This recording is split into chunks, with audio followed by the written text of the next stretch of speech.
নমস্কার বন্ধুরা, আপনাদের সবাইকে স্বাগত আজকের ভিডিও। আজকে আমি আলোচনা করব দোলের দিন চন্দ্রগ্রহণ, মালামাল হবে 3 রাশি, সৌভাগ্য চড়বে সোনার সিঁড়িতে। দোলকে খুব বিশেষ বলে মনে করা হয়।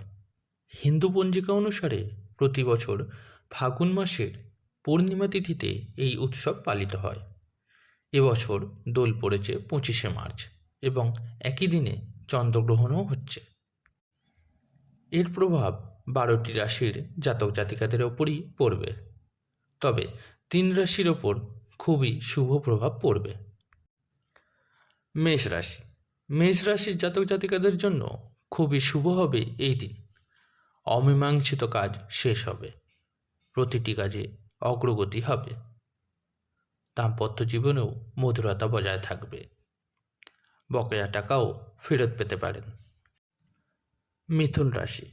মিথুন রাশির জাতক জাতিকাদের জন্য এই সময়টি ভালো যাবে, নতুন কাজ শুরু করতে পারেন, দাম্পত্য জীবনে মধুরতা বজায় থাকবে, স্বাস্থ্য সংক্রান্ত সমস্যা মিটবে।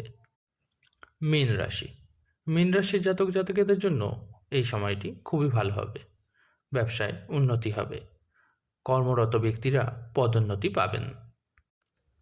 বন্ধুরা, এই ছিল আজকের ভিডিও। যদি ভিডিওটি ভালো লেগে থাকে অবশ্যই লাইক করুন, আর এই ধরনের আরও ভিডিও পেতে চ্যানেলটিকে সাবস্ক্রাইব করুন। ধন্যবাদ।